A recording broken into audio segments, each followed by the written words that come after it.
Hello everyone, आज हम शुरुआत कर रहे हैं सीयूईटी पीजी पॉलिटिकल साइंस की फैक्चुअल सीरीज की। और हम शुरुआत कर रहे हैं वेस्टर्न पॉलिटिकल फिलॉसफी या फिर वेस्टर्न पॉलिटिकल थॉट से। हमारे जो सबसे पहले थिंकर हैं वो है प्लेटो। प्लेटो को आप सब लोग जानते होंगे। कहा जाता है कि जो वेस्टर्न पॉलिटिकल फिलॉसफी है या जो वेस्टर्न पॉलिटिकल थॉट है उसकी शुरुआत प्लेटो से ही होती है। मतलब प्लेटो ही एक पहले ऐसे थिंकर थे जिन्होंने अपने जो आइडियाज थे, जिन्होंने अपनी जो थॉट थी उसको सिस्टमेटिकली अरेंज करने का काम किया। मतलब कि अपने आइडियाज को प्रॉपरली सिस्टमेटिकली अरेंज किया, उनको लॉजिकली अरेंज किया, एक किताब के अंदर लिखा। इसलिए हम ये कहते हैं कि प्लेटो से ही वेस्टर्न पॉलिटिकल फिलॉसफी की शुरुआत होती है। हालांकि प्लेटो से पहले सोक्रेटिस ने भी वेस्टर्न पॉलिटिकल थॉट या फिलॉसफी के अंदर काफी कंट्रीब्यूट किया है, लेकिन सोक्रेटिस से वेस्टर्न पॉलिटिकल थॉट या फिलॉसफी की शुरुआत इसलिए नहीं की जाती है क्योंकि जो सोक्रेटिस के आइडियाज थे वो हमें स्कैटर्ड फॉर्म में देखने को मिलते हैं। मतलब कि एक जगह पे सिस्टमेटिकली अरेंज किए हुए आइडियाज हमें सोक्रेटिस के नहीं देखने को मिलते हैं। सोक्रेटिस के आइडिया हमें किसी एक किताब के अंदर या फिर एक लॉजिकली अरेंज किए हुए नहीं मिलते हैं। लेकिन प्लेटो ने क्या किया?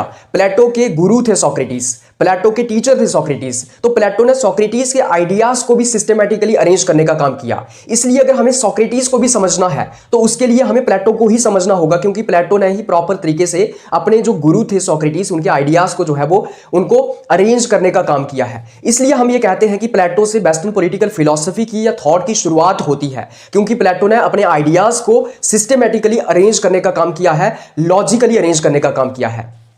देखो, ये जो हमारी सीरीज रहेगी सीयूईटी पीजी पॉलिटिकल साइंस की, ये मेनली फैक्चुअल सीरीज रहेगी, क्योंकि मैंने आपको बताया है कि सीयूईटी पीजी पॉलिटिकल साइंस का जो एग्जाम रहता है हमारा, वो 80% या 70% फैक्चुअल बेसिस के ऊपर रहता है। मतलब कि हमें थिंकर की बुक्स के बारे में पूछा जाता है, उसके जो कंट्रीब्यूशंस है लाइफ के अंदर उसके बारे में पूछा जाता है, उसने कौन सी अकेडमीज खोली उसके बारे में पूछा जाता है, या फिर उसके जो कोर्स होते हैं तो हमें कोर्स दे दिया जाता है एक थिंकर का और कहा जाता है कि बताओ ये किस थिंकर ने कहा। तो मेनली जो हमारा एग्जाम रहता है वो फैक्ट बेस्ड पे रहता है या फैक्ट बेसिस पे रहता है, इसलिए हम फैक्ट के ऊपर ज्यादा फोकस करेंगे। लेकिन हम कंसेप्ट्स को भी क्लियर करते हुए जाएंगे, मतलब कि हम कंसेप्ट्स को भी कवर करेंगे। ऐसा नहीं है कि सिर्फ हम फैक्ट्स के ऊपर ही फोकस करेंगे, लेकिन मेनली हमारा फोकस जो है वो फैक्ट्स के ऊपर ही रहेगा। तो आइए शुरुआत करते हैं प्लेटो से। प्लेटो जो है वो एथेंस में पैदा होते हैं। एथेंस आप सब लोगों को पता होगा, जो आज का हमारा ग्रीस है, तो वहां पे एक सिटी है जिसका नाम है एथेंस। वो एथेंस में ही पैदा होते हैं। और एथेंस की अगर मैं बात करूं तो सबसे पहले हमें डायरेक्ट डेमोक्रेसी की एग्जांपल कहां पे देखने को मिलती है? एथेंस के अंदर ही देखने को मिलती है। तो अगर आपसे कोई पूछे कि सबसे पहले डेमोक्रेसी की शुरुआत कहां हुई या सबसे पहली डेमोक्रेसी की डायरेक्ट डेमोक्रेसी की एग्जांपल क्या है, तो वो एथेंस है। तो एथेंस ग्रीस में प्लेटो का जन्म होता है। प्लेटो का जन्म होता है 428 बीसी में और 348 बीसी में उनकी डेथ हो जाती है। ये जो 428 बीसी है, कहीं पे आपको 427 बीसी देखने को मिलेगा, तो यहां पे आपको कंफ्यूज नहीं होना है, क्योंकि आज से 2400 साल पहले की बात हो रही है, तो हमें एग्जैक्ट डेट पता नहीं है कि प्लेटो कब पैदा हुए थे। लेकिन हम मतलब कि एक ओवरऑल तरीके से 428 बीसी ही मान के चलते हैं कि 428 बीसी में प्लेटो का जन्म हुआ। प्लेटो को फादर ऑफ पॉलिटिकल फिलॉसफी कहा जाता है। ये कहा जाता है कि प्लेटो जो है वो फादर है पॉलिटिकल फिलॉसफी के, क्योंकि पॉलिटिकल फिलॉसफी की शुरुआत जो है वो प्लेटो ही करते हैं, या फिर फादर ऑफ पॉलिटिकल फिलॉसफी प्लेटो को ही कहा जाता है। प्लेटो जो थे वो एक हाईली इमेजिनेबल थिंकर थे, एक यूटोपियन थिंकर थे, एक आइडियलिस्ट थिंकर थे, क्योंकि जो प्लेटो के आइडियाज हैं वो यूटोपियन हैं। उसके आइडियाज जो हैं, प्लेटो को हम कहते हैं कि वो एक इमेजिनेबल थिंकर है, वो यूटोपियन है। उसके जो आइडियाज हैं या फिर उसके जो विचार हैं वो रियलिटी में एग्जिस्ट नहीं करते हैं। यूटोपियन का मतलब होता है कि जो चीज रियलिटी में एग्जिस्ट नहीं करती हो, मतलब कि हवा में बातें करने वाले मतलब इंसान थे प्लेटो। तो प्लेटो एक परफेक्शनिस्ट थे, मतलब हर चीज को वो परफेक्ट करना चाहते थे। वो एक टेलियोलॉजिकल थे। टेलियोलॉजिकल का मतलब होता है कि हर किसी चीज का जो एंड गोल होता है वो डिफाइंड होता है। वो एक डिडक्टिव थे। डिडक्टिव होने का मतलब ये है कि वो अपनी कंक्लूजन जो है वो पहले दे देते हैं और उसके बाद थियरीज देते हैं उस कंक्लूजन को जस्टिफाई करने के लिए। प्लेटो एक रेडिकल थिंकर थे। तो आपने सिर्फ ये याद रखना है कि प्लेटो एक आइडियलिस्ट थे, एक इमेजिनेबल थिंकर थे, एक यूटोपियन थिंकर थे, एक रोमांटिक यूटोपियन थिंकर थे। मतलब कि वो आइडियाज को ही रियलिटी मानते थे। वो मतलब कि आइडियाज में ही बातें करते थे। वो आइडियाज को अल्टीमेट रियलिटी मानते थे। जैसे अगर वो अपनी थियरी देते हैं आइडियल स्टेट की, तो आइडियल स्टेट की जो थियरी देते हैं वो, ये जो आइडियल स्टेट है ये रियलिटी में एग्जिस्ट नहीं करती है। तो ये जो आइडियल स्टेट की उनकी थियरी है ये एक यूटोपियन थियरी है। प्लेटो जो थे वो सोक्रेटिस के स्टूडेंट थे, मतलब सोक्रेटिस से काफी ज्यादा वो इन्फ्लुएंस थे। इसी के साथ साथ एक थिंकर है जिनका नाम है हैरोल्ड जे लास्की। लास्की ने ये कहा है कि every thinker is a child of his time. इसका मतलब ये हुआ कि हर जो थिंकर होता है वो अपने टाइम से काफी इन्फ्लुएंस होता है। मतलब कि प्लेटो जिस समय में पैदा हुए थे और जिस सिचुएशन में, जिन सर्कमस्टांसिस के अंदर पैदा हुए थे, उन सिचुएशंस और सर्कमस्टांसिस ने प्लेटो के आइडियाज को शेप करने की कोशिश की है। मतलब every thinker is a child of his time का मतलब यह है कि एक थिंकर जो है उस समय के अंदर उस जगह पे पैदा हुआ, इसलिए उसके आइडियाज वैसे हैं। फॉर एग्जांपल मैं अपनी बात करूं तो जिस समाज के अंदर मैं पैदा हुआ हूं, जिस फैमिली के अंदर मैं पैदा हुआ हूं, उसी के अकॉर्डिंगली मेरे आइडियाज शेप होंगे ना। मान लो मैं वर्ल्ड वॉर के दौरान पैदा हुआ होता, राइट, जहां पे हर कोई एक दूसरे को मार रहा है, काट रहा है, मतलब कि लाइफ की कोई सिक्योरिटी नहीं है, कोई पता नहीं है कि कब कोई कब गोली मार देगा, कब मेरे घर को कोई जला देगा, कब कोई मेरे ऊपर अटैक कर देगा। तो अगर मैं वर्ल्ड वॉर के टाइम पे पैदा हुआ होता तो उस वक्त मेरा मेन कंसर्न क्या होता, मेरे आइडियाज कैसे होते। तो मैं क्या चाहता कि ये जो एनार्की जैसी सिचुएशन है, ये जो मार काट चल रही है, ये जो एक दूसरे को मार रहे हैं लोग, ये खत्म हो जाए। मैं ये चाहता कि पीस आ जाए, है ना, शांति आ जाए, ये मेरा कंसर्न होता। तो वही बात यहां पे है कि जो भी थिंकर होता है उसको समझने के लिए हमें उसके टाइम, उसके सर्कमस्टांसिस के बारे में समझना होता है। तो प्लेटो जिस सिचुएशन में पैदा हुए, उसी सिचुएशन ने प्लेटो के जो आइडियाज हैं उनको इन्फ्लुएंस करने का काम किया है। तो हम ये समझते हैं कि प्लेटो के ऊपर इन्फ्लुएंस किस चीज का था, क्या कॉन्टेक्स्ट है प्लेटो का, प्लेटो किस टाइम पे पैदा हुए और जहां पे वो पैदा हुए एथेंस में, वहां पे क्या चल रहा था। तो अगर मैं प्लेटो के ऊपर इन्फ्लुएंस की बात करूं, सबसे पहले तो सोक्रेटिस का इन्फ्लुएंस था प्लेटो के ऊपर। भाई सोक्रेटिस से काफी ज्यादा इन्फ्लुएंस थे प्लेटो, और सोक्रेटिस जो थे वो बहुत बड़े महान फिलोसोफर थे। सोक्रेटिस जो है वो हैप्पीनेस के ऊपर फोकस करते थे, कि वो कहते थे कि एक इंसान का जो अल्टीमेट पर्पस होना चाहिए वो हैप्पीनेस होना चाहिए। उसी के साथ साथ सोक्रेटिस का ये कहना था कि आइडियाज जो होते हैं वो सुप्रीम रियलिटी होते हैं। सोक्रेटिस जो है वो रीजन के ऊपर फोकस करते थे, लॉजिक के ऊपर फोकस करते थे। वो चाहते थे कि हर एक इंसान तर्क से सोचे, लॉजिक से सोचे।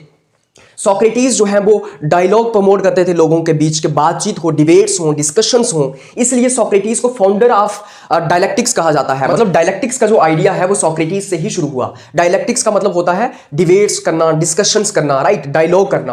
तो सोक्रेटिस से तो काफी ज्यादा वो इन्फ्लुएंस थे। और दूसरा ये कि सोक्रेटिस को हेमलॉक दे दिया गया था, सोक्रेटिस को जहर दे दिया गया था। किसके द्वारा? सोफिस्टों के द्वारा। तो वहां पे जो उस वक्त रूल कर रहे थे, जो सोफिस्ट उस वक्त रूल कर रहे थे, मतलब डेमोक्रेसी का आप कह सकते हैं उस वक्त रूल था। तो वो जो डेमोक्रेसी का रूल चल रहा था, उनके द्वारा सोक्रेटिस को जहर दे दिया गया था। क्यों दे दिया गया था? क्योंकि सोक्रेटिस जो है वो नौजवानों के बीच तर्क को प्रमोट कर रहे थे, लॉजिक को प्रमोट कर रहे थे, डिबेट्स और डिस्कशंस को प्रमोट कर रहे थे। सोक्रेटिस ये कह रहे थे कि तुम्हें तर्क के हिसाब से सोचना है। तो एक तो सोक्रेटिस को जहर दे दिया गया, सोक्रेटिस को मार दिया गया। उसी के साथ साथ जो एथेंस था, जहां पे प्लेटो पैदा हुआ, एथेंस की हालत जो है वो बड़ी खराब थी। एथेंस एक पैथोलॉजिकल स्टेट बन चुकी थी। पैथोलॉजिकल स्टेट बनने का मतलब यह है कि एथेंस एक डिजीज्ड सोसाइटी थी, एक बीमार सोसाइटी थी, बुरी हालत थी एथेंस की। क्यों? एक तो वहां पे सोफिस्ट का रूल चल रहा था, मतलब कि रूल ऑफ सोफिस्ट, वहां पे सोफिस्ट रूल कर रहे थे। मतलब एक तरीके से वहां पे डेमोक्रेसी का रूल चल रहा था। और वो जो डेमोक्रेसी का रूल था, इसको वो रूल ऑफ इग्नोरेंस कहते हैं। प्लेटो कहते हैं कि ये इग्नोरेंस का रूल है। मतलब कि प्लेटो का ये कहना था कि जो डेमोक्रेसी होती है, जो लोकतंत्र होता है, वो इग्नोरेंस का रूल होता है। जो लोग कुछ नहीं जानते हैं, अनपढ़ लोग जो होते हैं, उनका रूल होता है। इग्नोरेंट का रूल क्यों होता है? क्योंकि कोई क्वालिफिकेशन नहीं होती है ना रूलर्स के लिए।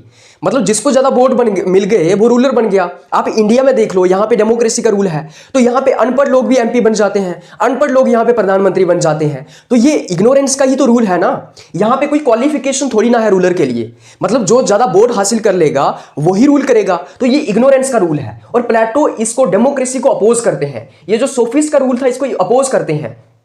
वो कहते हैं कि ये जो रूल ऑफ इग्नोरेंस है, ये जो डेमोक्रेसी का रूल चल रहा है, जिसको वो रूल ऑफ इग्नोरेंस कहते हैं, वो कहते हैं कि इसने क्या किया है, एथेंस को जो है वो पैथोलॉजिकल स्टेट में कन्वर्ट कर दिया है। एथेंस को जो है वो वीक कर दिया है। एथेंस को एक बीमार सोसाइटी बना दिया गया है। एथेंस जो है वो काफी कमजोर हो गया है। क्योंकि ये जो इग्नोरेंट रूलर्स होते हैं, ये जो डेमोक्रेसी के अंदर इग्नोरेंट रूलर्स होते हैं, ये नहीं जानते हैं कि सही तरीके से एक स्टेट को रूल कैसे करना है। ये नहीं जानते हैं कि एथेंस को रूल कैसे करना है। ये नहीं जानते हैं कि लोगों को अनलिमिटेड गुड्स किस तरीके से चेस करवानी है।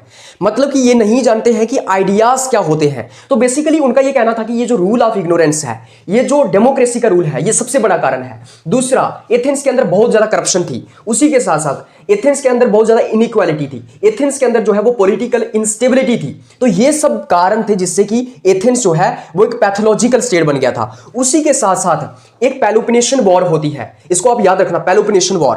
पेलोपोनेशियन वॉर के अंदर क्या होता है कि जो एथेंस था उसको स्पार्टा के द्वारा हरा दिया जाता है। तो एथेंस को क्या किया गया, स्पार्टा के द्वारा हरा दिया गया पेलोपोनेशियन वॉर के अंदर। यह भी एक कारण था। इससे भी प्लेटो इन्फ्लुएंस थे क्योंकि वो काफी बेबस थे, वो काफी क्या बोलते चिंतित थे इस चीज से कि पेलोपोनेशियन वॉर के अंदर एथेंस को क्यों हरा दिया गया स्पार्टा के द्वारा। तो उस तरीके से ये जो पेलोपोनेशियन वॉर हुई, यहां पे एथेंस को स्पार्टा ने हरा दिया, तो इससे भी वो काफी इन्फ्लुएंस थे। और ये जो पेलोपोनेशियन वॉर है, इसके ऊपर किताब लिखी है एक, the history of Peloponnesian war, थुसीडाइड्स के द्वारा। थुसीडाइड्स आपको नीचे विजिबल नहीं होगा, तो आपको याद रखना है कि इस पेलोपोनेशियन वॉर के ऊपर एक किताब लिखी गई है। उस किताब का नाम है the history of Peloponnesian war. ये किसके द्वारा लिखी गई है, ये लिखी गई है बाय थुसीडाइड्स। थुसीडाइड्स की स्पेलिंग याद रखना, THUCYDIDES। तो थुसीडाइड्स के द्वारा एक किताब लिखी गई है पेलोपोनेशियन वॉर के ऊपर। थुसीडाइड्स की एक और किताब है जिसका नाम है मिलियन डायलॉग। तो ये चीजें आपको याद रखनी है क्योंकि इन फैक्ट से ही क्वेश्चंस आते हैं। तो थुसीडाइड्स के द्वारा एक किताब लिखी गई है हिस्ट्री ऑफ पेलोपोनेशियन वॉर, किसके ऊपर, पेलोपोनेशियन वॉर के ऊपर। और एक और किताब थुसीडाइड्स ने लिखी है मिलियन डायलॉग, ये आपको याद रखना है। तो मैंने आपको बताया कि प्लेटो के ऊपर इन्फ्लुएंस किस चीज का था, कि ये जो बीमार सोसाइटी थी एथेंस की, ये जो पैथोलॉजिकल सोसाइटी थी एथेंस को, इसको सुधारना चाहते थे प्लेटो। अब उन्होंने सॉल्यूशन दिया कि किस तरीके से एथेंस की पैथोलॉजिकल स्टेट को हम सुधार सकते हैं। सॉल्यूशन क्या था, आइडियल स्टेट। वो आइडियल स्टेट की बात करते हैं, वो कहते हैं कि एक आइडियल स्टेट होनी चाहिए। और उस आइडियल स्टेट को कौन चलाएगा, उस आइडियल स्टेट को चलाएगा फिलोसोफर किंग।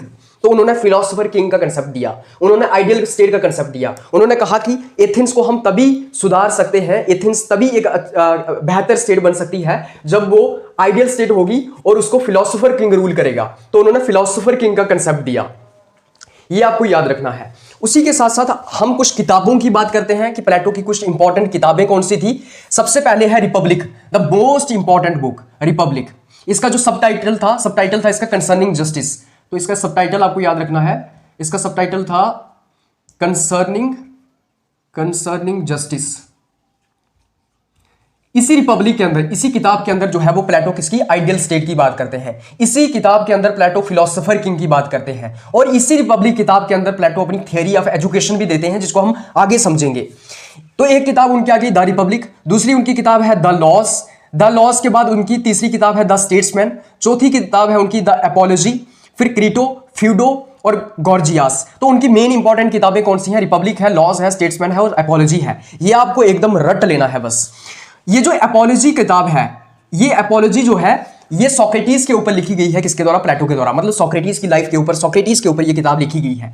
और इसी किताब को जो है वो महात्मा गांधी के द्वारा ट्रांसलेट किया गया है गुजराती के अंदर, सत्यवीर की गाथा। तो क्या किया गया है, ये जो एपोलॉजी है ये सोक्रेटिस के ऊपर लिखी गई है प्लेटो के द्वारा, और महात्मा गांधी ने इसको गुजराती में ट्रांसलेट किया है और उसका टाइटल है सत्यवीर की गाथा। तो ये आपको याद रखना है। उसके बाद रूसो को आप सब जानते होंगे, जीन जैक्यूस रूसो एक फिलोसोफर हैं। उन्होंने ये कहा कि Republic is the best book on education. तो रूसो ने जो है वो प्लेटो के जो किताब थी रिपब्लिक, उसकी तारीफ की और उन्होंने कहा कि प्लेटो की किताब जो है रिपब्लिक वो एक बेस्ट बुक है, बेस्ट ट्रीटी है, किसके ऊपर, एजुकेशन के ऊपर। तो ये आपको याद रखना है। उसके बाद आइए बात करते हैं प्लेटो की थियरी ऑफ आइडियाज, या फिर जिसको हम थियरी ऑफ फॉर्म्स कहते हैं। तो प्लेटो की बड़ी एक फेमस स्टेटमेंट है जिसको हम कहते हैं reality is the shadow of ideas. मतलब प्लेटो का कहना है कि जो रियलिटी होती है वो आइडियाज का शैडो होता है। इसका मतलब क्या हुआ, प्लेटो का ये कहना है कि जो भी हम रियलिटी में फिजिकल चीजों को देखते हैं वो जो है वो आइडियाज का शैडो होती हैं। फॉर एग्जाम्पल अगर मैं इस मार्कर की बात करूं, ये जो मार्कर है ये हमें रियलिटी देखने को मिल रही है। मतलब कि हम ये देख रहे हैं कि ये एक रियलिटी है, एक मार्कर है, राइट, फिजिकल रियलिटी है। इसको मैं टच कर सकता हूं, मैं अपने सेंसरी ऑर्गन से इसको जो है वो एक्सपीरियंस कर सकता हूं, फील कर सकता हूं, इसको मैं टच कर सकता हूं, ये हार्ड है। तो हम ये कहते हैं कि ये रियलिटी है। लेकिन प्लेटो का ये कहना है कि ये रियलिटी नहीं है, ये सिर्फ शैडो है किसका, आइडिया का। ये जो तुम जिसको रियलिटी कह रहे हो ये आइडियाज का शैडो है, क्योंकि प्लेटो का ये कहना है कि ये जो मार्कर है ये अपने आप नहीं बन गया, बल्कि इस मार्कर को बनाने से पहले मेरे माइंड में, मेरे दिमाग में आइडिया आया होगा कि एक ऐसा मार्कर होना चाहिए जिसको एक कैप लगी होगी और जिसके अंदर जो है वो डाली होगी, इंक डाली होगी और फिर ये लिखेगा। तो मेरे माइंड में पहले आइडिया आया होगा और उस आइडिया वो जब आइडिया मेरे माइंड में आया और उसके बाद मैंने उस आइडिया को जो है वो मटेरियल शेप देने की कोशिश की। तो इस मार्कर का पहले मेरे माइंड में आइडिया आया, उसके बाद ये मार्कर बनाया गया। तो प्लेटो का ये कहना है कि जो रियलिटी होती है वो आइडियाज का शैडो होता है। प्लेटो कहते हैं कि प्लेटो वर्ल्ड को दो तरीके से डिवाइड करते हैं। प्लेटो कहते हैं एक होती है वर्ल्ड ऑफ आइडियाज, एक होती है आइडियाज की दुनिया, विचारों की दुनिया, और एक होती है फिजिकल वर्ल्ड। फिजिकल वर्ल्ड जिसको हम देख सकते हैं, जिसको हम टच कर सकते हैं अपने सेंसरी ऑर्गन से, जिसको हम फील कर सकते हैं, वो आ गई फिजिकल वर्ल्ड। लेकिन एक आ गई वर्ल्ड ऑफ आइडियाज। देखो ये जो फिजिकल वर्ल्ड होती है ना, फिजिकल वर्ल्ड मतलब क्या, जिसको हम देख रहे हैं, ये जो मिट्टी है, ये जो बोर्ड है, ये जिसको हम फील कर रहे हैं सेंसरी ऑर्गन से, जिसको हम स्मेल कर सकते हैं, सुन सकते हैं, देख सकते हैं, टच कर सकते हैं, टेस्ट कर सकते हैं, वो आ गई फिजिकल वर्ल्ड। एक होती है वर्ल्ड ऑफ आइडियाज, इसको हम सेंसरी ऑर्गन से एक्सपीरियंस नहीं कर सकते, मतलब हम इसको टच नहीं कर सकते आइडियाज की दुनिया को, और यही असली दुनिया होती है आइडियाज की दुनिया। लेकिन इसको हम टच नहीं कर सकते, इसको हम देख नहीं सकते। वर्ल्ड ऑफ आइडियाज को समझने के लिए तुम्हारे पास रीजन होना चाहिए, तुम्हारे पास नॉलेज होना चाहिए, तुम्हारे पास ज्ञान होना चाहिए। इसलिए प्लेटो का ये कहना है कि आइडियाज को समझने के लिए तुम्हारे पास नॉलेज होना चाहिए। इसलिए वो फिलोसोफर किंग की थियरी देते हैं। वो कहते हैं कि जो फिलोसोफर किंग होगा वो आइडियाज की दुनिया को समझ सकता है, क्योंकि उसके अंदर रीजन है। तो प्लेटो का ये कहना है कि दुनिया जो है दो तरह की होती है, एक होती है वर्ल्ड ऑफ आइडियाज, एक होती है फिजिकल वर्ल्ड। ये जो वर्ल्ड ऑफ आइडियाज होती है ये परफेक्ट वर्ल्ड होती है, यही परफेक्ट वर्ल्ड होती है और यही रियल वर्ल्ड होती है। ये जो फिजिकल वर्ल्ड है ये एक मेनली रिफ्लेक्शन है किसकी, वर्ल्ड ऑफ आइडियाज की। तो शेडो है किसकी, रियल वर्ल्ड की। मतलब रियल वर्ल्ड की जो है वो वर्ल्ड ऑफ आइडियाज है, और ये जो वर्ल्ड ऑफ आइडियाज है ये रियल वर्ल्ड है, इसका शैडो क्या है, फिजिकल वर्ल्ड है। तो फिजिकल वर्ल्ड कुछ नहीं है बल्कि आइडियाज का शैडो है। ये पेन कुछ नहीं है, मार्कर कुछ नहीं है, बल्कि ये जो मार्कर है ये मेरे आइडिया का शैडो है। मेरे दिमाग में आइडिया आया तभी मार्कर बना, उससे पहले मतलब कि ये मार्कर नहीं बन सकता था अगर मेरे माइंड में आइडिया ना होता तो। उसके बाद प्लेटो बात करते हैं किसकी, उसी के साथ साथ वो एलिगोरी ऑफ केव का कंसेप्ट देते हैं। वो कहते हैं कि आइडियाज को समझने के लिए वो एक एनालॉजी देते हैं जिसको हम एलिगोरी ऑफ केव कहते हैं। एलिगोरी ऑफ केव क्या है, तो मैंने इसके ऊपर एक प्रॉपर वीडियो भी बनाई हुई है अपने यूट्यूब चैनल के ऊपर। एलिगोरी ऑफ केव बड़ा एक इंटरेस्टिंग कंसेप्ट है जिसके अंदर वो बताते हैं कि रियल वर्ल्ड कैसी होती है। तो बेसिकली यहाँ पे एलिगोरी ऑफ केव के अंदर वो क्या कहने की कोशिश कर रहे हैं, कुछ लोग हैं जिनके हाथ बांध दिए गए हैं और एक गुफा के अंदर वो हैं, मतलब 3-4 लोग हैं उनके हाथ बांधे हुए हैं और वो एक गुफा के अंदर हैं, एक केव के अंदर हैं, और वो इधर उधर मुड़ भी नहीं सकते हैं, वो सिर्फ सामने देख सकते हैं। उनके सामने एक दीवार है, राइट, उनके पीछे भी एक दीवार है।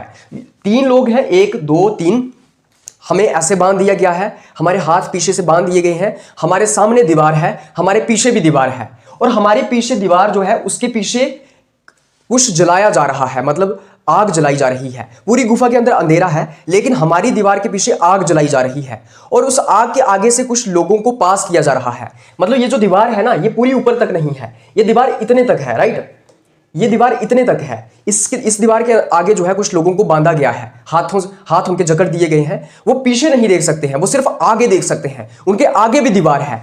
ये जो दीवार है इसके पीछे कुछ आग जलाई जा रही है, उस आग के सामने से कुछ लोगों को पास किया जा रहा है, उस आग के सामने से कुछ लोग गुजर रहे हैं, और उस आग के सामने से जो लोग गुजर रहे हैं उनके शैडोज जो हैं वो आगे वाली दीवार के ऊपर पड़ रहे हैं।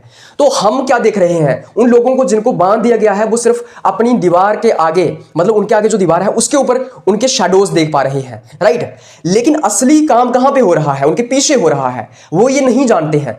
उनके पीछे आग जलाई जा रही है, उसके आगे से कुछ लोगों को गुजार दिया, मतलब पास किया जा रहा है, वो ये नहीं जानते हैं कि उनके पीछे आग जलाई जा रही है, वो सिर्फ शैडोज देख रहे हैं। तो वो बचपन से उन्हीं शैडोज को देखते आए हैं, वो बचपन से उन्हीं लोगों को, उन्हीं शैडोज को देख रहे हैं, वो शैडोज इधर उधर गुजर रहे हैं, और बचपन से उनको वहीं पे बांधा गया है, और वो कहीं और कुछ नहीं जानते हैं, वो सिर्फ उन शैडोज को देखते हैं, और उन शैडोज को ही वो अल्टीमेट रियलिटी मान लेते हैं। वो ये समझते हैं कि यही असली दुनिया है।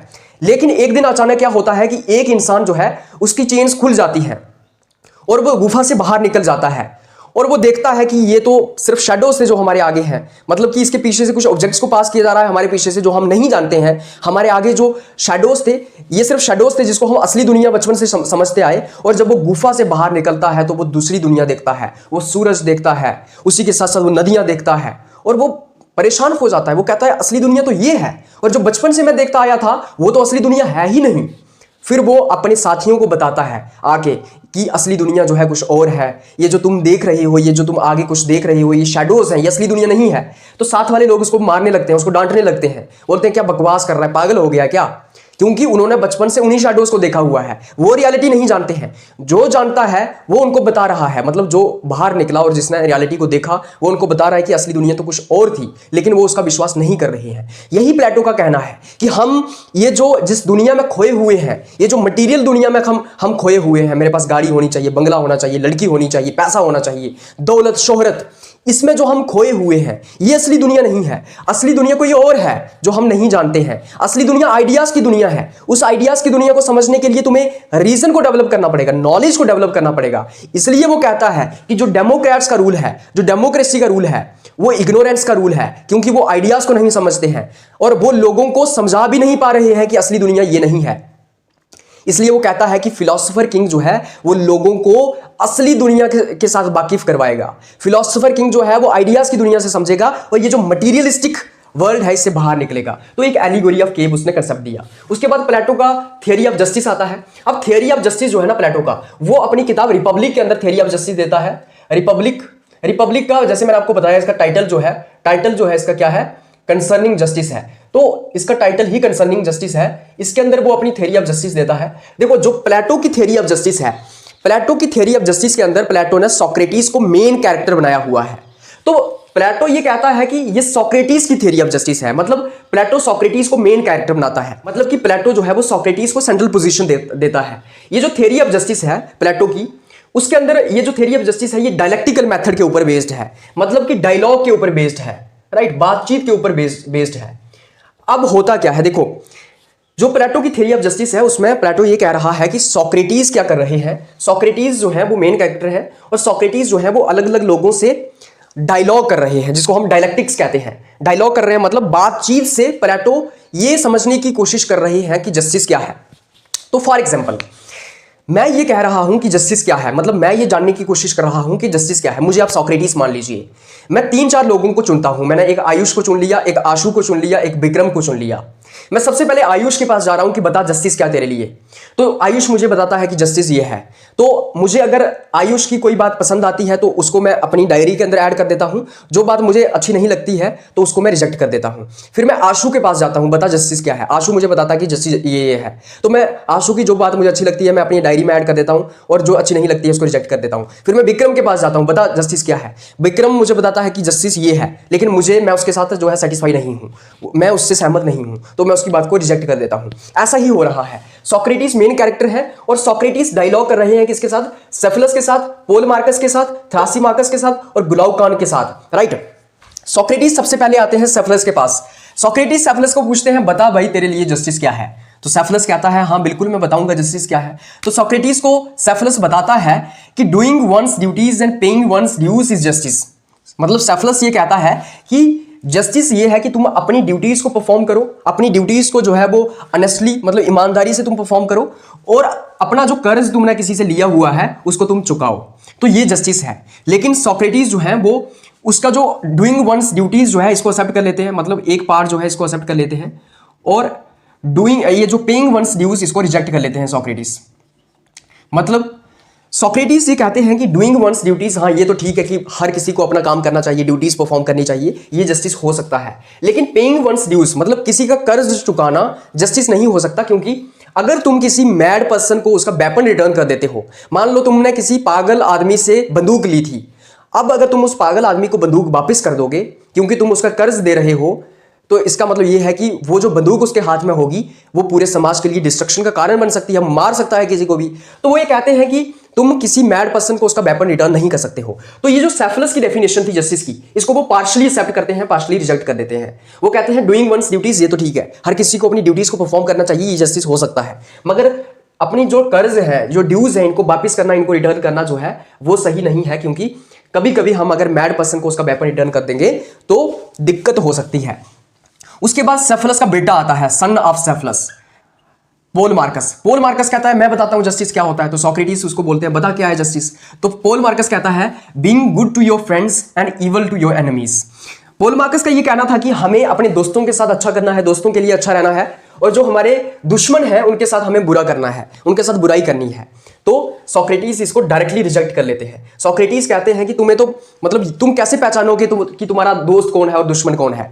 तुम्हारा दोस्त जो है वो छुपा हुआ आपका दुश्मन हो सकता है। Your friend may be your enemy in disguise. तो यहां पे पॉल मार्कस का जो थॉट था इसको कंप्लीटली रिजेक्ट कर देते हैं सोक्रेटिस, क्योंकि सोक्रेटिस ये कहते हैं कि तुम्हें पहले तो ये पता ही नहीं होगा कि तुम्हारा दोस्त कौन है और दुश्मन कौन है, और दूसरा ये है कि जस्टिस किसी को हार्म नहीं पहुंचा सकता। मतलब जस्टिस के अंदर न्याय सभी के लिए एक समान होता है, न्याय के अंदर किसी को हार्म नहीं पहुंचाया जा सकता। जैसे तुम कह रहे हो कि तुम्हें बुराई करनी है अपने दुश्मन के साथ, लेकिन जस्टिस जो है वो ऐसा नहीं है। जस्टिस सभी के लिए इक्वल होता है, जस्टिस सभी के लिए इक्वल होता है, और ये हार्मलेस होता है, ये किसी को भी नुकसान नहीं पहुंचा सकता।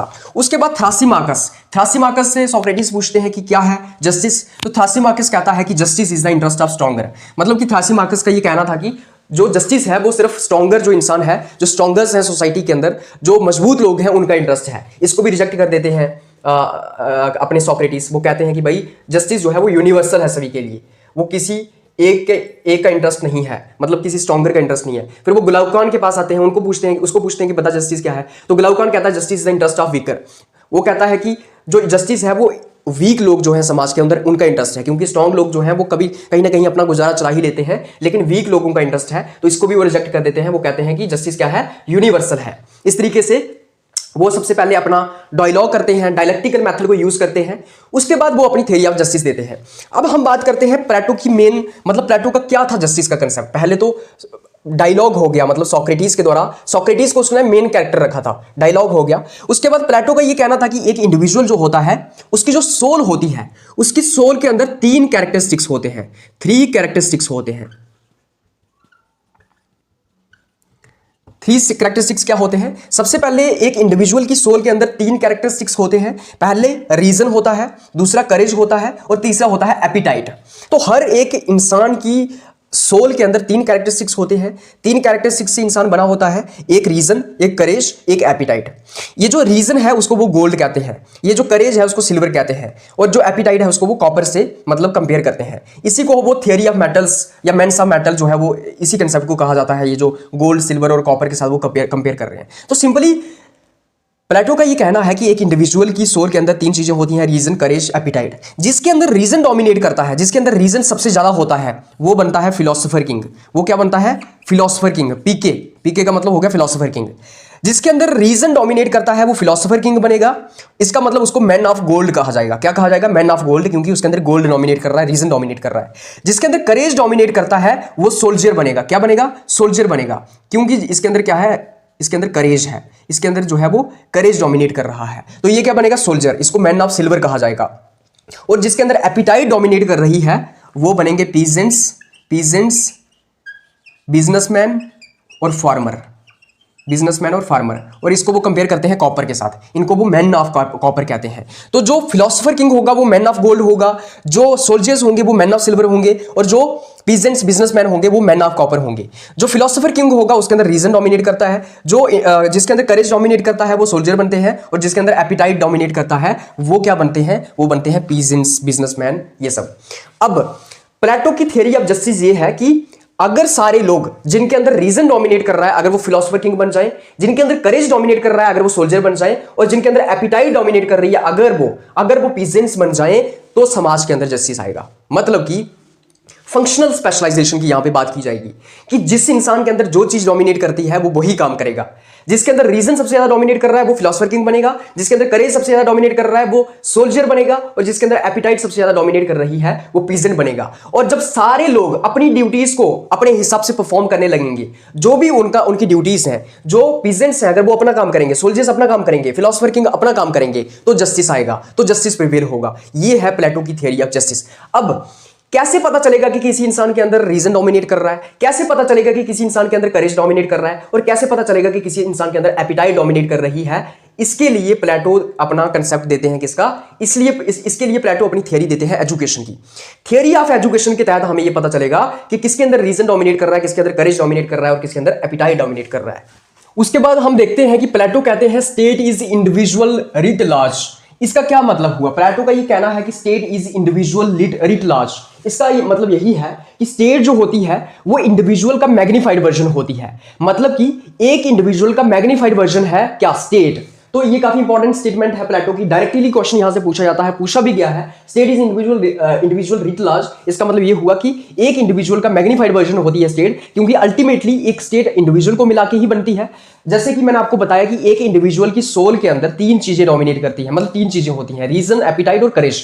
जिसके अंदर रीजन डोमिनेट करता है वो फिलोसोफर बनता है, जिसके अंदर करेज डोमिनेट करता है वो सोल्जर बनता है, जिसके अंदर एपिटाइट डोमिनेट करती है वो बिजनेसमैन या ट्रेडर बनता है या फिर पीजेंट बनता है। तो इसी तरीके से, क्योंकि एक इंडिविजुअल की सोल के अंदर ये तीन चीजें डोमिनेट करती है, इसी तरीके से एक स्टेट के अंदर भी तीन क्लासेस होंगी, तीन classes, soldier class, philosopher king की क्लास और ये जो पीजेंट्स फार्मर्स हैं इनकी क्लास। तो इस तरीके से प्लेटो का ये कहना है कि स्टेट जो है वो इंडिविजुअल का रिट लार्ज है, मतलब इंडिविजुअल का मैग्नीफाइड वर्जन है। फिर मैंने आपको बताया कि कैसे पता चलेगा कि किसके अंदर रीजन डोमिनेट कर रहा है, किसके अंदर जो है एपिटाइट डोमिनेट कर रही है और किसके अंदर करेज डोमिनेट कर रहा है। उसके लिए प्लेटो ने अपनी थ्योरी ऑफ एजुकेशन दी है। इस थ्योरी ऑफ एजुकेशन के अंदर वो बताता है कि किस तरीके से अलग अलग चीजें इंसान के अंदर डोमिनेट करती है। ये जो थ्योरी ऑफ एजुकेशन है, मैंने आपको बताया था कि रूसो इसकी तारीफ करते हैं। रूसो कहते हैं कि ये बेस्ट, मतलब रूसो ये कहते हैं कि ये जो रिपब्लिक के अंदर, रिपब्लिक जो किताब है प्लेटो की, उसके अंदर जो एजुकेशन की थ्योरी है ये बेस्ट बुक है। मतलब कि प्लेटो की जो किताब है रिपब्लिक, ये बेस्ट किताब है किसके ऊपर, एजुकेशन के ऊपर। ये जो थ्योरी ऑफ एजुकेशन है इसके अंदर प्लेटो अलग अलग स्टेजेस की बात करते हैं। सबसे पहले वो बात करते हैं फर्स्ट स्टेज की। पहली स्टेज है 0 से 6 साल के बीच में, मतलब जब बच्चा पैदा होता है उससे लेके 6 साल की उम्र तक। इस स्टेज के अंदर क्या होगा, एक बच्चे को जिम्नास्टिक, म्यूजिक और मॉरल स्टोरीज जो है ये सब, इन चीजों की एजुकेशन दी जाएगी, मतलब ये चीजें उसको करवाई जाएंगी। जिम्नास्टिक से क्या होगा, एक बच्चे का फिजिकल डेवलपमेंट होगा। म्यूजिक से क्या होगा, उसका मॉरल डेवलपमेंट होगा। और ये जो मॉरल स्टोरीज हैं इससे क्या होगा, उसका कैरेक्टर डेवलपमेंट होगा। ठीक है। उसके बाद सेकंड स्टेज की वो बात करते हैं। सेकंड स्टेज आती है 6 साल से लेकर 18 साल की उम्र के बीच। यहां पे एक बच्चे को जो है वो जनरल सब्जेक्ट सिखाए जाएंगे, हिस्ट्री, ज्योग्राफी एटसेट्रा। उसके बाद फर्स्ट फिल्ट्रेशन टेस्ट होगा 18 साल की उम्र में। फर्स्ट फिल्ट्रेशन टेस्ट होगा 18 साल की उम्र में। अब पहला फिल्ट्रेशन टेस्ट होगा, मतलब पहला टेस्ट होगा, इसके अंदर जो पास हो जाता है वो तीसरी स्टेज में एंटर करेगा, और जो फेल हो जाता है वो बन जाएगा ट्रेडर, वो बनेगा पीजेंट। क्योंकि पीजेंट वो बनेगा जो फेल हो जाएगा फर्स्ट फिल्ट्रेशन टेस्ट में, क्योंकि इसमें हमें ये पता चल रहा है कि भाई इसका अब पढ़ाई लिखाई के लिए कोई मतलब शौक है नहीं, तो ये करेगा, अब ट्रेडर बनेगा, ये पीजेंट बनेगा या फार्मर बनेगा। उसके बाद जो लोग पास हो जाएंगे वो थर्ड स्टेज के अंदर एंटर करेंगे। थर्ड स्टेज आएगी 18 से लेकर 20 साल की उम्र तक। यहां पे कंपलसरी मिलिट्री ट्रेनिंग दी जाएगी, मतलब सभी लोगों को जो है वो मिलिट्री की कंपलसरी ट्रेनिंग दी जाएगी। उसके बाद सेकंड फिल्ट्रेशन टेस्ट होगा। सेकंड फिल्ट्रेशन टेस्ट के अंदर जो पास हो जाता है वो फोर्थ स्टेज में जाएगा, और जो फेल हो जाता है वो बनेंगे सोल्जर। मतलब कि अब इनके पास मिलिट्री की ट्रेनिंग आ गई है, अब ये बनेंगे सोल्जर, इनका पढ़ाई लिखाई में कोई मन नहीं लग रहा है तो अगली स्टेज में नहीं जाएंगे। ये जो फोर्थ स्टेज होगी ये होगी 20 से लेकर 35 साल की उम्र तक। यहाँ पे ज्योमेट्री सिखाया जाएगा, लॉजिक सिखाया जाएगा, डायलेक्टिक्स सिखाया जाएगा और कई सारी चीजें सिखाई जाएंगी। और उसके बाद फिफ्थ स्टेज आएगी। फिफ्थ स्टेज के अंदर क्या होगा, फिफ्थ स्टेज होगी 35 ईयर्स से लेके 50 ईयर्स के बीच। अब एजुकेशन यहाँ पे खत्म हो चुकी है, यहाँ पे दी जाएगी प्रैक्टिकल ट्रेनिंग। और जो लोग भी इस प्रैक्टिकल ट्रेनिंग, मतलब ये जो प्रैक्टिकल ट्रेनिंग है इसको हासिल करते हैं वो बनेंगे फिलोसोफर किंग। तो फिलोसोफर किंग वो बनेगा जो फोर्थ स्टेज से क्वालिफाई करके फिफ्थ स्टेज में आता है, प्रैक्टिकल ट्रेनिंग हासिल करता है, वो फिलोसोफर किंग होगा। ये जो फिलोसोफर किंग होगा, इसको, इसके पास कोई पावर की लस्ट नहीं होगी, मतलब कि अब इसको पावर का कोई शौक नहीं है, कोई लस्ट नहीं है पावर की, ये नहीं चाहता है कि मेरे पास पावर हो। और इसके पास क्या होगा, ये नॉलेज के लिए, मतलब ज्ञान के लिए इसका प्यार होगा, ये ज्ञान हासिल करना चाहता होगा। तो ये जो फिलोसोफर किंग है ना, ये अब रूल नहीं करना चाहता है, ये शासन नहीं करना चाहता है, कोई शौक नहीं बचा है, क्योंकि इसको पता है ये सब जो है ये मटीरियलिस्टिक चीजें होती हैं, ये मटीरियल वर्ल्ड है, ये पावर शावर ये सब तो ऐसे है, मोह माया है, लेकिन इसका कोई शौक ही नहीं होगा किसके लिए, रूल करने के लिए। लेकिन लोग इसको रिक्वेस्ट करेंगे, लोग ये कहेंगे कि आप हमें रूल कीजिए, आप इस देश को संभालिए, आप गवर्न कीजिए। तो इस तरीके से जब लोग इसको रिक्वेस्ट करेंगे, ये रूल नहीं करना चाहेगा, फिर लोगों की रिक्वेस्ट के ऊपर ये रूल करेगा, इसलिए ये करप्शन वगैरह नहीं करेगा, इसलिए जो है ये लोगों के साथ धोखा नहीं करेगा, करप्शन नहीं करेगा, नेपोटिज्म नहीं होगा। इस तरीके से वो फिलोसोफर किंग का कंसेप्ट देते हैं। वो कहते हैं कि इस तरीके से फिलोसोफर किंग को बनाया जाएगा। प्लेटो जो है वो फर्स्ट फेमिनिस्ट थिंकर है, क्योंकि उनकी जो एजुकेशन है वो यूनिवर्सल है, फीमेल्स के लिए भी है और मेल्स के लिए भी है। तो ये एजुकेशन जो है वो सभी के लिए मिलेगी। उसी के साथ साथ फिलोसोफर किंग के साथ फिलोसोफर क्वीन का भी कंसेप्ट देते हैं, फिलोसोफर क्वीन का भी कंसेप्ट देते हैं। मतलब वो कहते हैं कि औरतें भी जो है वो फिलोसोफर क्वीन बन सकती है। तो ये जो प्लेटो को फर्स्ट फेमिनिस्ट थिंकर इस तरीके से कहा जाता है। देखना बड़ी इंटरेस्टिंग बात है, मतलब कि प्लेटो ये कह रहा है कि रूल वो करेंगे जो रूल नहीं करना चाहते हैं। मतलब वो लोग रूल करेंगे जो रूल नहीं करना चाहते हैं। फिलोसोफर किंग रूल नहीं करना चाहता है, वो पावर हासिल नहीं करना चाहता है, लेकिन उसको रिक्वेस्ट की जा रही है लोगों के द्वारा, इसलिए वो रूल कर रहा है, मतलब लोगों के लिए। लेकिन वैसे उसको कोई मोह माया ये सब इसका शौक नहीं है, वो ये सब नहीं करना चाहता है। उसको ज्ञान का नॉलेज, ज्ञान का प्यार है, ज्ञान की तरफ वो जाना चाहता है, इसलिए वो नेपोटिज्म नहीं करेगा, इसलिए वो धोखा नहीं करेगा किसी के साथ, इसलिए वो करप्शन नहीं करेगा। तो इस तरीके से वो थ्योरी ऑफ एजुकेशन देते हैं। उसके बाद प्लेटो बात करता है थियरी ऑफ कम्युनिज्म की। वो communism of property and vibes की बात करता है। अब आपको पता चलेगा कि प्लेटो कितना परफेक्शनिस्ट था। मैंने कहा था ना शुरुआत में कि प्लेटो एक परफेक्शनिस्ट था। अब देखना कैसे प्लेटो एक परफेक्शनिस्ट था। प्लेटो ने कहा कि जो फिलोसोफर किंग होगा और जो सोल्जर्स होंगे, मतलब जो गॉर्जियन क्लास होगी, फिलोसोफर किंग और सोल्जर्स को मिला के एक गॉर्जियन क्लास बनती है। मतलब गॉर्जियन क्लास के अंदर कौन कौन आता है? फिलोसोफर किंग और सोल्जर आते हैं। मतलब सोल्जर क्लास और फिलोसोफर किंग की क्लास आती है, उसको हम गॉर्जियन क्लास कहते हैं। वो कहता है, प्लेटो कहता है कि गॉर्जियन क्लास के पास कोई प्रॉपर्टी नहीं होगी अपनी, कोई प्राइवेट प्रॉपर्टी नहीं होगी, ना कोई अपनी शादी होगी, ना मतलब कि कोई परमानेंट बीवी होगी अपनी, ना शादी होगी, ना फैमिली होगी, ना मैरिज होगा। तो इस तरीके से फैमिली, मैरिज, वाइफ्स, इन सब चीजों का कम्युनिज्म देता है प्लेटो। मतलब प्लेटो ये कहता है कि गॉर्जियन क्लास के पास अपनी प्राइवेट प्रॉपर्टी नहीं होगी, शादी नहीं होगी उनकी। ये क्यों कहता है प्लेटो? ताकि करप्शन और नेपोटिज्म को खत्म किया जाए। तो मैंने आपको बताया था ना कि फिलोसोफर किंग जो है वो नॉलेज का प्यार है उसको, अब वो इन सब चीजों में नहीं फंसता है। करप्शन क्या होती है, नेपोटिज्म क्या होती है, वो इन चीजों से ऊपर उठ गया है, मोह माया से वो ऊपर उठ गया है। लेकिन प्लेटो ने, मतलब प्लेटो इतना परफेक्शनिस्ट था, उसने ये सोचा कि फिलोसोफर किंग कहीं ऐसा ना हो कि पैशन की तरफ या फिर कहीं ना कहीं वो करप्शन में फंस जाए। मतलब कि ह्यूमन नेचर वैसा है, या फिर पैशन को परस्यू करने लग पड़े फिलोसोफर किंग, या फिर थोड़ी सी भी चूक को खत्म करने के लिए प्लेटो ने ये कहा कि communism of vibes and property होगा। मतलब फिलोसोफर किंग रॉ पैशन से गाइड ना हो जाए, फिलोसोफर किंग कहीं सोच भी ना ले कि उसको करप्शन करनी है या नेपोटिज्म करनी है, इसलिए उसने communism of property and vibes दिया। मतलब प्राइवेट प्रॉपर्टी भी नहीं होगी गॉर्जियन क्लास की, और ना ही बीवियां होंगी, शादी होगी, मतलब किसकी, इसकी अपनी फिलोसोफर किंग की या सोल्जर की या गॉर्जियन क्लास की। उसने कहा कि शादी होगी, लेकिन सिर्फ और सिर्फ यूजेनिक पर्पस के लिए। यूजेनिक पर्पस का मतलब क्या हुआ कि जो एबलेस्ट मैन होंगे और जो एबलेस्ट वुमेन होंगी एथेंस के अंदर, वो आपस में मेट करेंगी, इंटरकोर्स करेंगे, और उसके बाद एक एक्सीलेंट ब्रीड जो है वो तैयार होगी एथेंस के लिए। लेकिन किसकी शादी किसके साथ होगी, कौन किसके साथ मेट करेगा, सेक्स करेगा, वो कौन डिसाइड करेगा? वो स्टेट डिसाइड करेगी। तो प्लेटो ने ऐसा नहीं था कि मतलब कि मैरिज को पूरे तरीके से बैन कर दिया। प्लेटो ने कहा मैरिज होगा, इंटरकोर्स भी होगा, मेटिंग भी होगी, लेकिन किसके साथ होगी ये स्टेट तय करेगी। और जो एबलेस्ट मैन होंगे, मतलब सबसे जो बढ़िया वाले लोग हैं, जो एबलेस्ट मैन है, जो फिलोसोफर किंग है, और जो फिलोसोफर वुमेन हैं, जो एबलेस्ट वुमेन है, या फिर जो मतलब एबलेस्ट वुमेन है एथेंस के अंदर, वो आपस में क्या करेंगे? मेटिंग करेंगे, और उसके बाद एक एक्सीलेंट ब्रीड जो है वो एथेंस के लिए तैयार होगी। जो बच्चा होगा आगे, जो चाइल्ड होगा, वो पता ही नहीं होगा किसी को किसका चाइल्ड है, मतलब कि उसके माँ बाप कौन है चाइल्ड की, किसी को कोई पता नहीं होगा।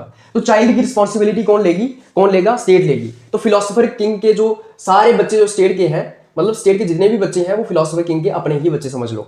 तो फिलोसोफर किंग को ये पता नहीं होगा कि उसका अपना बच्चा कौन है। फिलोसोफर किंग भी किसी के साथ मीटिंग करेगा, उसका भी बच्चा होगा, लेकिन उसको पता नहीं होगा उसका बच्चा कौन है, ताकि करप्शन खत्म की जा सके, ताकि नेपोटिज्म खत्म किया जा सके।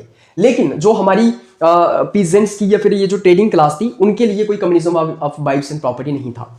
उसके बाद हम देखते हैं कि जो प्लेटो था वो मॉडरेट हो जाता है बाद में, बहुत ज्यादा क्रिटिसाइज किया जाता है प्लेटो को। यहाँ पे इसकी जो communism of vibes and property था, अरिस्टोटल काफी इसको क्रिटिसाइज करता है, क्रिटिसाइज्ड बाय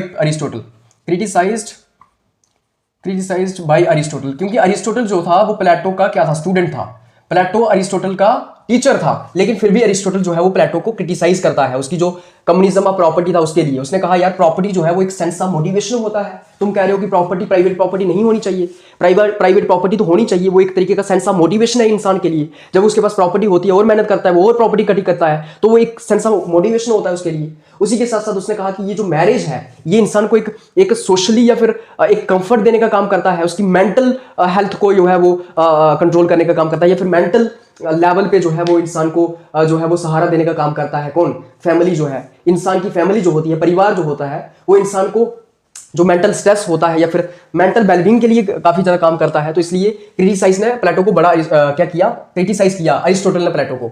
ठीक है, उसके बाद क्या होता है कि प्लेटो मॉडरेट हो जाता है। फिर वो अपनी एक और किताब आती है उसकी, द लॉज एंड स्टेट्समैन, उसमें वो थोड़ा मॉडरेट हो जाता है और उसके बाद वो फिर रूल ऑफ लॉ को सपोर्ट करने लग पड़ता है। उसने कहा कि वो रूल ऑफ लॉ को भी सपोर्ट करता है। इसीलिए the second best state of Plato is ideal state of Aristotle.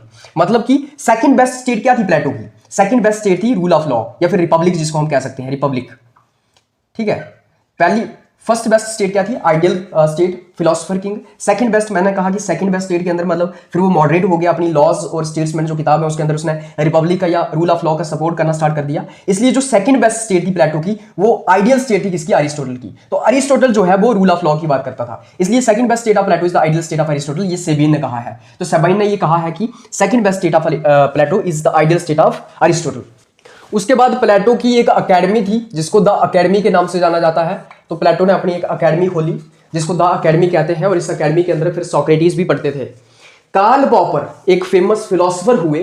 Karl Popper कहते हैं one can either be Platonic और anti Platonic but can never be non Platonic. Karl Popper ने यहां पे कहा कि एक इंसान जो है वो प्लेटो का सपोर्ट भी कर सकता है, प्लेटो का समर्थन कर सकता है, प्लेटो के खिलाफ भी बोल सकता है, प्लेटो को क्रिटिसाइज भी कर सकता है, लेकिन प्लेटो को कभी इग्नोर नहीं कर सकता है या फिर नॉन प्लेटोनिक